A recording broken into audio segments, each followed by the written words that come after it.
Job లేక ఇబ్బంది పడుతున్నారా? అయితే మెడికల్ కోడింగ్ మీకు మంచి ఆప్షన్. వెంటనే కాల్ చేసి కోర్సులో జాయిన్ అవ్వండి.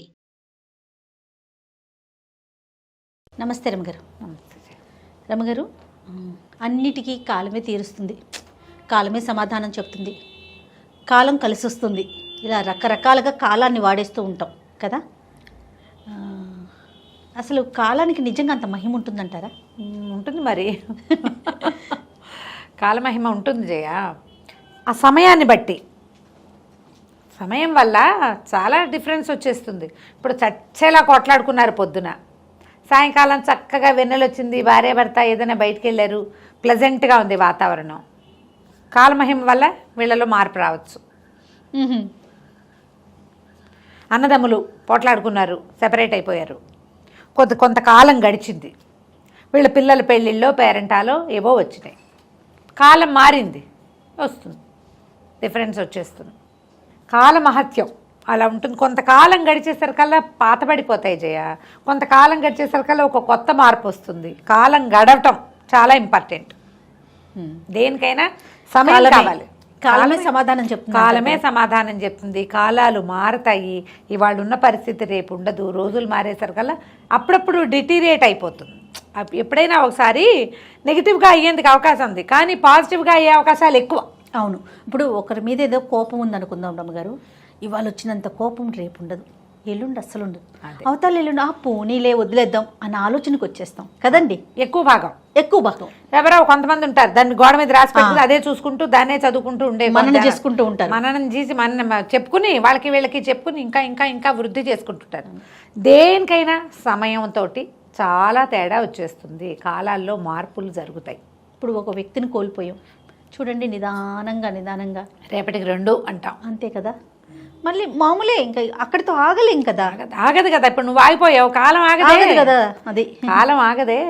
మంచి భలే చందమామ కథ ఉంది జయ. అవునా? ఇంట్రెస్టింగ్ కథ, బాగుంది, నాకు నచ్చింది. అంటే దీనికి ఖచ్చితంగా రిలేటెడ్ అని నేను చెప్పను, కానీ దగ్గరగా ఉంది. రైట్. ఒక ఊళ్ళో ఒక బ్రాహ్మణ భార్య వాళ్ళమ్మ వీళ్ళమ్మ నలుగురు ఒక ఇంట్లో ఉండేవారు. ఈ భార్యకి ఎంతసేపు వాళ్ళ అమ్మ అంటే ఇష్టం, అత్తగారంటే విసుగు.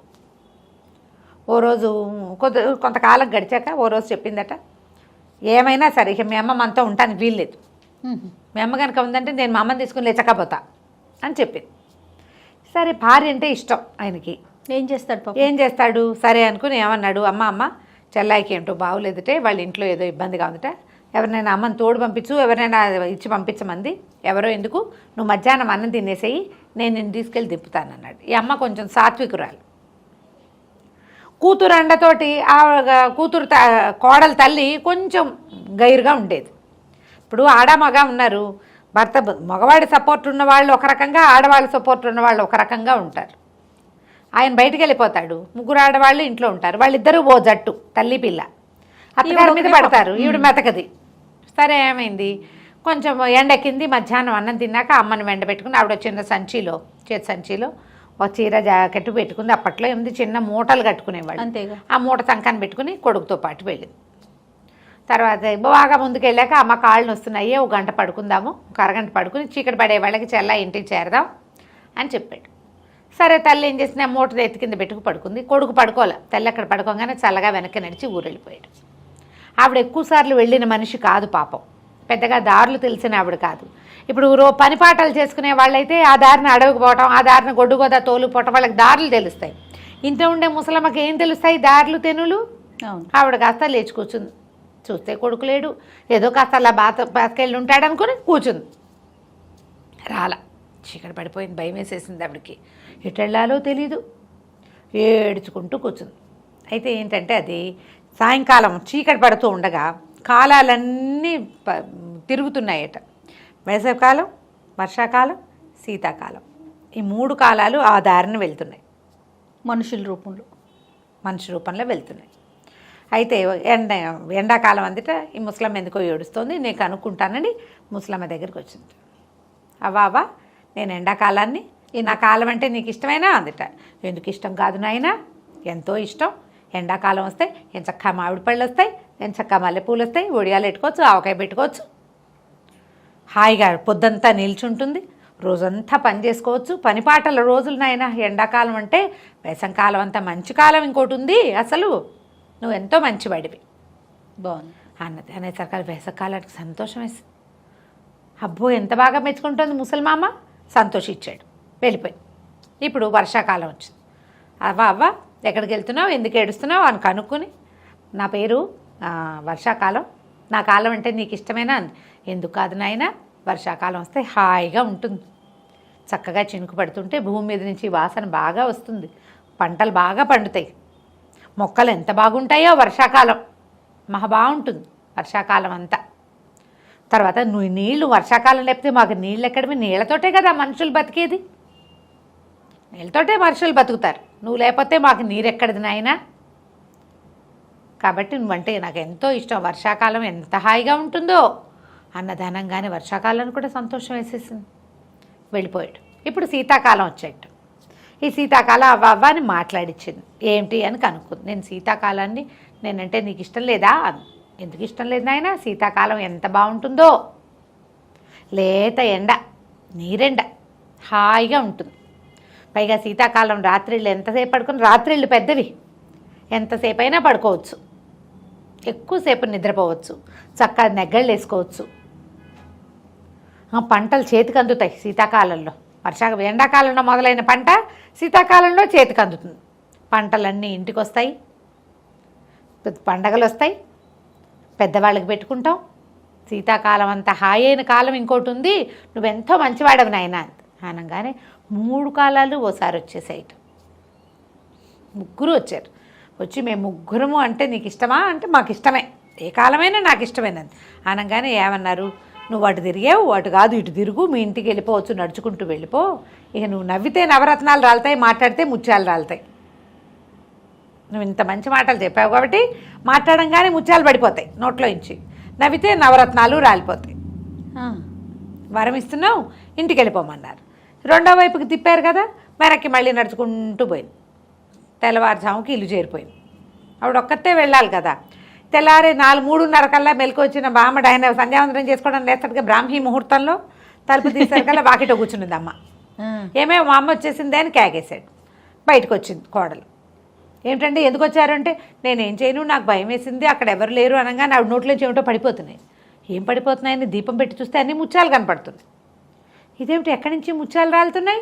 ఆశ్చర్యపోయింది. ముత్యాలన్నీ ఏరుకుంది. ఏం మాట్లాడించినా ఆవిడ నోట నుంచి ముత్యాలు రాలుతున్నాయి. ఇంతలో ఏమైంది, ఓ పిల్లి అటు పోతుంటే ఆ పిల్లి తోక తొక్కాడు కొడుకు. అదేమిట్రా అని నవ్వింది. నవ్వగానే నోట నుంచి నవరత్నాలు రాలినాయి. అవి కూడా ఏరుకుంది. కోడలు ఆశ్చర్యపోయింది. ఇదేమిటి అంటే, ఏమిటోనే అడవిలో అలా ఏదో జరిగింది, అందుకని ఇలాంటి వస్తాయన్నారు, సరేలే ఇంటికి వచ్చేసేద్దామని వెనక్కి వచ్చాను, అమ్మ ఇంటికి దారి తెలియదు కదా నాకు అనగానే కోడలు చక్కగా అత్తగారిని మాట్లాడించి ముత్యాలు ఏరుకుంది, నవ్వించి నవరత్నాలు ఏరుకుంది. 4 రోజులు గడిచి ఆవిడకి ఏమనిపించింది, అత్తగారు వెళ్తేనే ఇల్లు నిండిపోయేలాగా ఉంది, అమ్మని కూడా పంపిస్తే సరిపోదు ఈ ప్రోగ్రామ్కి అని చెప్పి ఏమంది, అమ్మ నువ్వు కూడా వెళ్ళవే అడవిలోకి, మా అత్తగారిలాగా నీకు రత్నాలు వైఢూర్యాలు అవి వస్తాయి, ఎంచక్కాను మా అత్తగారు తెలివి తక్కువది, నువ్వు భలే తెలివిగల దానివి అని చెప్పేసరికి సరే భర్తకి చెప్పింది, మా అమ్మని తీసుకుపోయి నట్టడలో విడిచేసిరా. సరే అత్తగారిని మోసుకెళ్ళాడు. ముందు ఆ అమ్మని తీసుకెళ్ళాడుగా, అదే దారంటే అత్తగారిని తీసుకెళ్ళి ఈ ముసలమ్మను కూడా అక్కడ వదిలిపెట్టి వచ్చేసాడు ఆయన. వెనక్కి వచ్చేస్తే సరే కాసేపు కూర్చుంది చూస్తోంది ఎవరైనా వస్తారేమని. సరే వేసంకాలం వచ్చింది మొదట. నా పేరు వేసవకాలం, నేనంటే నీకు ఇష్టం అంటే, ఏం కాలం, దిక్కుమాల కాలం, ఎండలకి మడమలా మాడిపోతాం, చుక్క మంచినీళ్ళైనా దొరకవు, ఎంత నీళ్ళు తాగినా దప్పికి తీరదు, దిక్కుమాల కాలం, రోజంతా ఎండే, తెల్లారి దిగించి పడుకునేదాకా వేడి వేడి మలమల మాడిపోతాం, భూమి కాలిపోతుంటుంది, దిక్కుమాలిన కాలం అని మెడికల్ విరిచింది. ఎండాకాలం దిక్కుమాలింది, వాడు మొహం మార్చుకుని పోయింది ఎండాకాలం. అక్కడి నుంచి వర్షాకాలం వచ్చింది. వర్షాకాలం కూడా అడిగాడు, నువ్వు ఎక్కడికి వెళ్తున్నావు, ఏమిటి నీ సంగతి ఏమిటి అన్నీ కనుక్కున్నాయి. మా అమ్మాయి నన్ను ఇక్కడ కూర్చోమందని చెప్పింది. సరే నేను, నా పేరు వర్షాకాలం, నా కాలం అంటే నీకు ఇష్టమైన.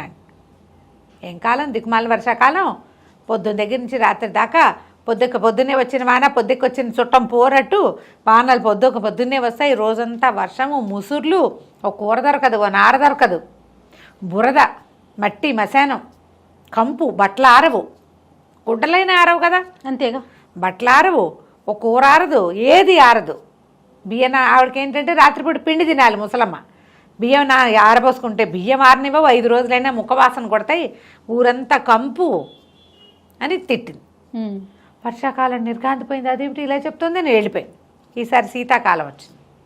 శీతాకాలం వాడు కూడా కొంచెం కుశల ప్రశ్నలు వేసి అడిగాడు, నేనంటే నీకు ఇష్టమేనని. చిచ్చి ఒట్టి దిక్కుమాల కాలం, పెచ్చ దోమలు శీతాకాలం వస్తాయి, వెర్రి చలి, మునగ తీసుకుని పడుకున్నా చలి వెచ్చదనం రాదు, పైగా పొద్దే నిలవదు, పగలే కనపడదు, ఓ వస్తువు ఎండదు, ఓ ఇది ఎండదు, ఒళ్ళు పగిలిపోతుంది. చంటి పిల్లలు ఉన్న వాళ్ళ ఇంట్లో ఉచ్చబట్టలు ఆరేసుకోవడమే సరిపోతుంది. దిక్కుమాల శీతాకాలం ఏం బాగుంటుంది. ఆనంగానే 3 కాలాలకి ఒళ్ళు మండిపోయింది. కాలమహత్యం ఒప్పుకోవట్లేదు అదే కదా ముసలమ్మ. అక్కడి నుంచి ముగ్గురు వచ్చి ఈ ముసలావిని గాడిదిగా మార్చి, నువ్వు మాట్లాడితే నువ్వు ఓండ్ర పెట్టావంటే నీ నోట్లోంచి పురుగులు రాలుతాయి పో అని పెడేయల్మని ఒక దెబ్బ కొట్టినాయి వెనకాల. వచ్చిన దారినే పరిగెత్తింది గాడిద, వెళ్ళి వాకిట్లో నుంచి. ఈ తెల్లవారయ్యేసరికల్లా ఈ కూతురు ఏమనుకుంది, అమ్మ వచ్చేసి ఉంటుందని తలుపు తీస్తే గుమ్మ దగ్గర నిలబడిన గాడిద కనపడి, యోచన ఎవతివే నువ్వు అని ఇలా కొట్టపోయేసరికల్లా నోట్లో నుంచి పురుగులు రాలుతున్నాయి. అది అని ఓండ్ర పెట్టింది గాడిద. పురుగులు రాలుతుంటే అర్థం కాలేదు, ఎంత తోలినా ఆ గాడిద అవతలకెళ్ళదు, వీళ్ళింటోనే వెళ్ళాడుతుంది. వాళ్ళ అమ్మేమో తిరిగి రాలే, మొగుడిని పంపించింది. మొగుడిని పంపించేసరికల్లా మొగుడు వెళ్ళి చూసొచ్చాడు, అక్కడ మీ అమ్మ లేదు. అక్కడే గాడిద కాళ్ళ గుర్తులు కనపడ్డాయి, అమ్మని ఎక్కడ వదిలిపెట్టాడో అక్కడ. ఆ గాడిద అమ్మేనని అర్థమైంది. ఇప్పుడు ఏం చేయాలి, అది ఓండ్ర పెట్టిందంటే నోట్లోంచి పురుగులు రాలుతాయి. అత్తగారు కోడలు ఏం చేయాలో తెలియలేదు. కోడలు బతిమలాడింది అత్తగారు, నిజంగా అక్కడ ఏం జరిగిందో చెప్పండి అంటే, వాళ్ళు ఇది అడిగారు, నేను ఇది చెప్పాను అనగానే కూతురికి అర్థమైపోయింది. మా అమ్మ అతి తెలివికి పోయి ఏదో పెడసరంగా, పైగా ఏంటంటే కూతురు ఇంట్లో సాగుతోంది ఆవిడకి ఇష్టారాజ్యం.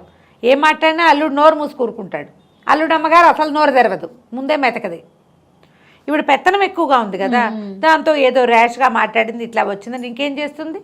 ఆ గాడిదని దొడ్లో కట్టేసుకుని ఆవిడ అరిచినప్పుడల్లా రాలే పురుగుల్ని ఊడ్చుకుంటూ సర్దుకుని ఊరుకున్నారు. కాలానికి అంత మహత్యం ఉంటుంది. ఏ కాలాన్ని తిట్టకూడదట, అది ఏ ఋతువుని తిట్టకూడదు. సస్తనం ఈ వానాకాలం ఎప్పుడు పోతుందో, సస్తనం ఎండాకాలం ఎప్పుడు పోతుందో అనకూడదు. ప్రతిదాన్ని మనం ఆస్వాదించాలి. ఆ కాలపు గొప్పతనం ఆ కాలందే, అంతే కదండి. ఏ కాలానికి గొప్పతనం. మన వాళ్ళంతా ఏం మాట్లాడతారు, పూర్వకాలం మంచి కాలం అనుకుంటారు. అవును, అవునా కాదా? అంతే, గడిచిందంతా మంచిది అనుకుంటాం ఎప్పుడు కూడా.